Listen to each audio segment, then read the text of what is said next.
धन्यवाद साहेब। याच्यानंतर मी सन्माननीय डॉक्टर निलेश विश्वकर्मा यांना विनंती करतो की आपण सभेला संबोधायचं।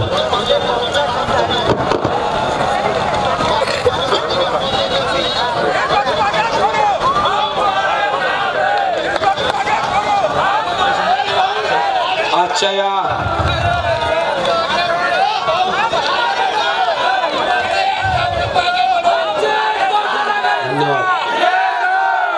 विशाल सभेला संबोधित करण्यासाठी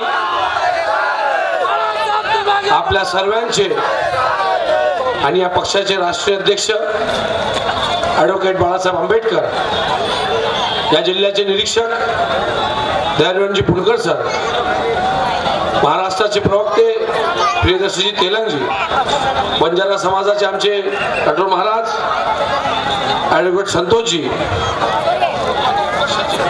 या तीनही तालुक्याचे तालुका अध्यक्ष विनीतजी शिंदे असतील, प्रशांत नाईक असेल, नासिर भाई, केशव केने, अशोक भाऊ मोहोळ, भेंडे सर, भोजनेजी, सर्वच पदाधिकारी, युवा आघाडीचे, महिला आघाडीच्या आणि विशेष करून जे सर्व बाळासाहेबांवर प्रेम करतात, आंबेडकर घराण्यावर प्रेम करतात, इथे उपस्थित सर्व जनसमुदाय माझा जय भीम।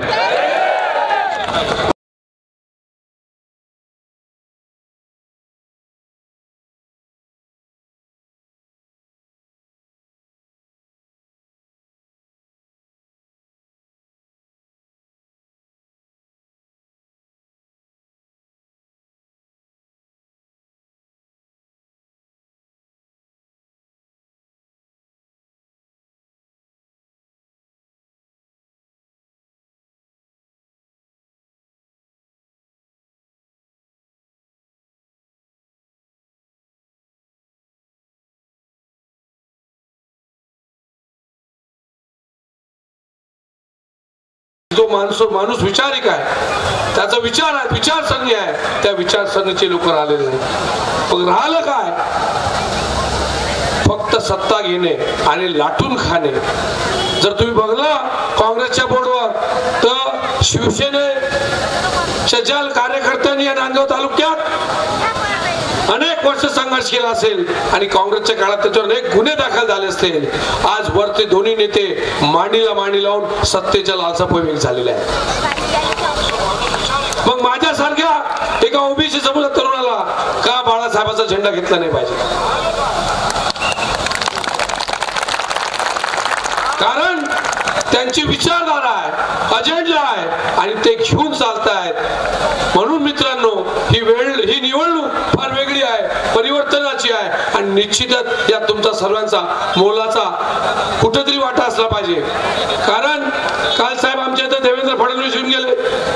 देवेंद्र फडणवीस सांगितलं की मी रस्त्यासाठी 400 कोटी दिले, पानन रस्त्यासाठी 600 कोटी दिले, या योजनेसाठी 400 दिले, त्या योजनेसाठी 500 दिले, 300 दिले आणि 2400 कोटी रुपये आमच्या या मतदारसंघात दिले। जर 2400 कोटी 1000 कोटी आले तर हे तर आपलं फॉरेन झालं पाहिजे होतं।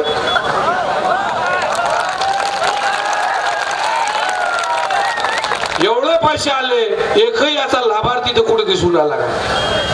फक्त मलिदा खाणे, धक्का घेणे आणि त्यासाठी सांगणे आम्ही कोट्यावधी रुपये आणले। एवढ्या कोट्यावधी रुपयात आपलं मलेशिया, थायलंड सारखं सुसज्ज शहर झालं असतं। पण नांदगावात समस्या तशाच आहेत। बस स्टँड नाही, वाचनालय नाही, क्रीडांगण नाहीत आणि जेवढं मोठं क्लस्टर इथं उभं होणार होतं, त्या समृद्धीला लागून त्याला विरोध कोणी केला हे तुम्हाला नांदगावकरांना माहित आहे। नांदगावची खरी बाजारपेठ ज्या पूर्ण तालुक्यातील कुठंतरी मोठी भरभराट घेणार होती आणि मोठं एमआयडीसी क्लस्टर येणार होतं, ते थांबवण्याचं काम कोणी एनओसी दिली नाही हे तुम्हा जनतेनं माहित आहे। म्हणून हे नांदगावचे प्रश्न आहेत तसेच ठेवलेले आहेत। त्या ज्या लोकांनी म्हणजे जे आता स्थानिक आमदार आहेत त्यांनी आपले भाजपचं सरकार महाराष्ट्रात आहे, राज्यात भाजपचं आहे, केंद्रात भाजपचं आहे, त्यांनी याच्यावर भूमिका घ्यायला ते घेतली नाही।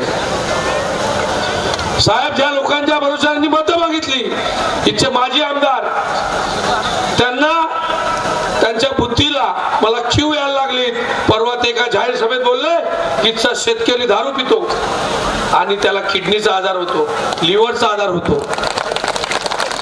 मी त्यांना सांगू इच्छितो, अरे 20-20 वर्ष तुम्ही सत्ता भोगली, त्या शेतकऱ्याच्या भरोशावर तुम्हाला लाजा वाटत नाही की ते शेतकरी उद्धाराचे उद्गार काढताय. ज्या सोयाबीन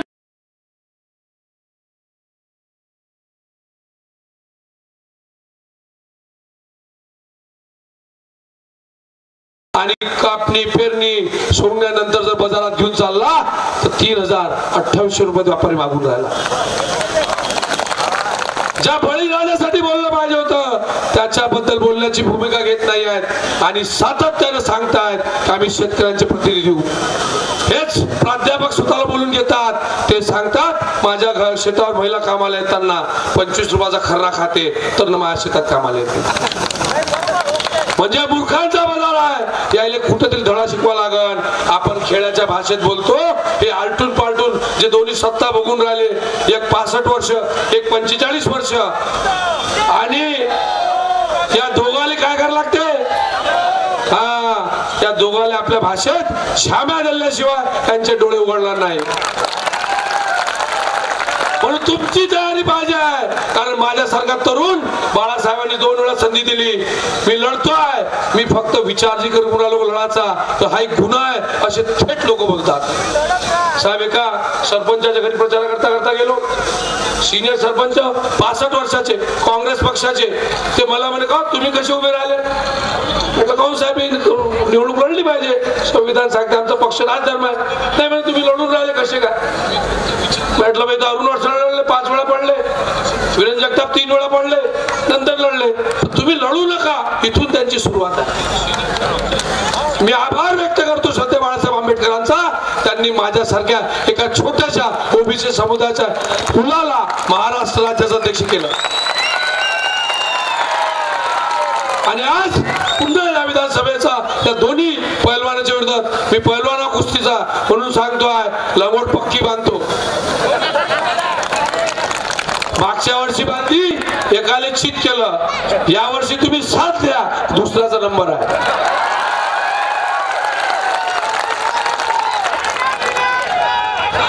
लढवय्या आहो, कामाचा पक्का आहो आणि प्रामाणिक आहो, सच्चा आहो.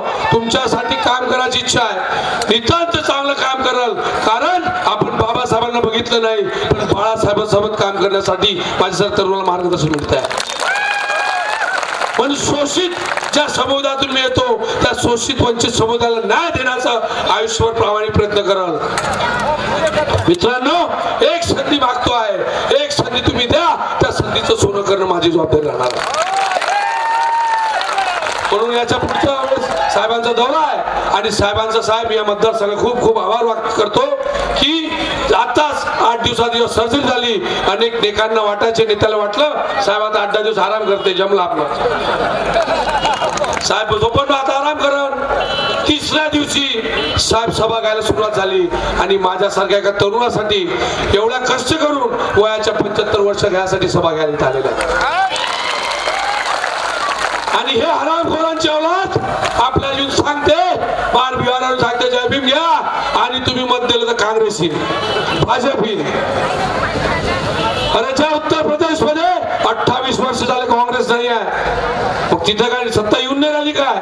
तिथचा समाज मायावती सोबत गेला, तिथचा समाज मुलायम सोबत गेला, तेजस्वी अखिलेश यादव सोबत केला. बिहार मध्ये जा, तिथचा समाज लालू सोबत केला, नितीश कुमार सोबत केला आणि त्यानंतर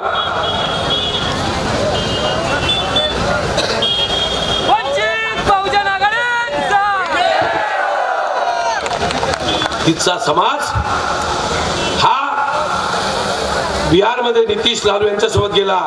अनेक छोटे मोठे समुदाय गेले.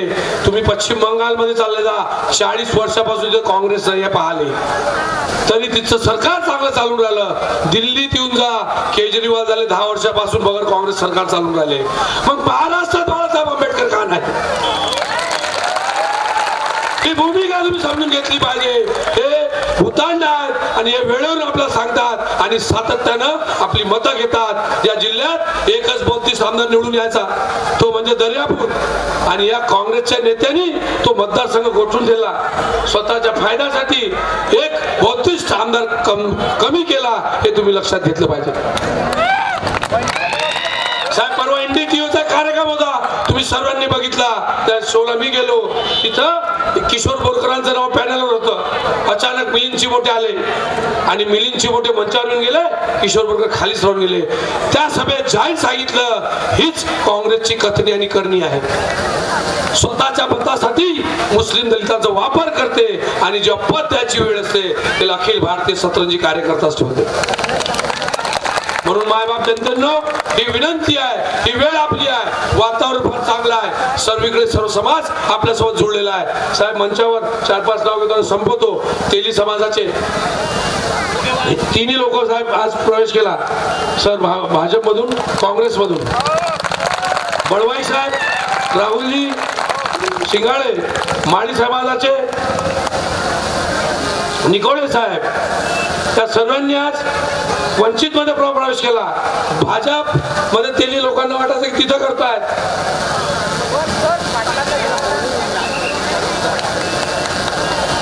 त्यानंतर माळी समाज निकोळेजी, मुस्लिम समाजाचे आमचे डॉक्टर आहेत, त्यांनी आज वंचित मध्ये प्रवेश केला. यहाँ मुस्लिम भाई बहुत है. मैं बता देना चाहता हूँ आप सभी मुस्लिम भाइयों को कि कांग्रेस ये हमेशा अपने को यूज करते आई है. मुस्लिम भाइयों से मेरी गुजारिश है, दरख्वास्त है, इस बार का मतदान आपको सोच समझ के करना है. क्यों? क्योंकि ये लोग गुमराह करने का काम करते हैं. ये धनगर समाजाचे नेते साहेब, टांगे जी आहे ना, टांगे साहेब, देते जी, ये धनगर समाज सर पूर्ण पाठीमागे डॉक्टर मी, सुदर्शन समाजाचे विजय मानव यांनी प्रवेश केला. डांगे साहेब आले, बाबूसिंग पवार हे भटक्या विमुक्त जमातीचे यांनी आज प्रवेश केलेला आहे.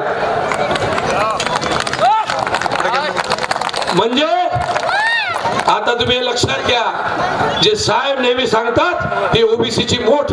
एक पाटील समाजाचे आमचे साहेब, पाटील समाजाचे सरपंच आहे राज चौधरी, त्यांनी आज मागे तिकीट साठी पण आपल्याकडे आले होते आणि आजपासून ते वंचितासोबत राहण्याचा त्यांचा निर्णय आहे.